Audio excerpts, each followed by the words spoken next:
I've been practicing general pediatrics for 11 years now. Well, I started my career in a few towns over in my hometown of Rutherford, New Jersey, and when I decided to start my own company and be my own boss, I chose Nutley simply because it's close to my family, it has a wealth of new families to grow my business, and it is a really nice community to work in. Well, I found out about becoming a pediatrician by happening upon a delivery of a baby, and I decided that's what I wanted to do. When I decided to actually finish residency and become a general pediatrician, I worked in my hometown. There was a pediatrician there that my retired mother worked for as a side job, and I got to know the practice, and I knew all the families from living in the town, and so I decided to work there.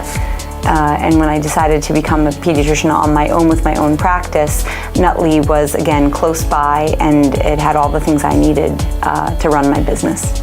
So the biggest challenge for me when I decided to become an employee and work for somebody else was, I think, not knowing what I didn't know.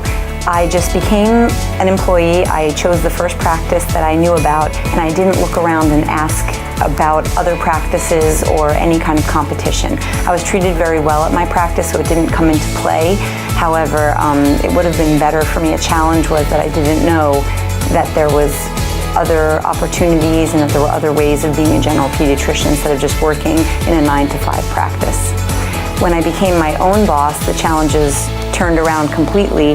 Now I'm running a business, and those were the challenges that included hiring staff, developing a culture of my own at my own practice.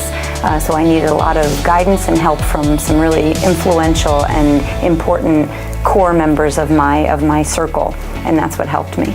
The advice I'd have for a new resident looking to join the workforce as a general pediatrician or as a doctor in general would be to sit down and make a simple list of the ideal qualities you want in your work environment. From everything from who you're working with, to the hours that you're working, to the overall feeling that you get from being, the vibe that you get from being in that facility. It's also important to keep your extracurricular activities and your work-life balance in check as well. It's important to keep that balance so that you're the best physician that you can be. I think it's most important to keep an eye on your nutrition, your diet, and your exercise.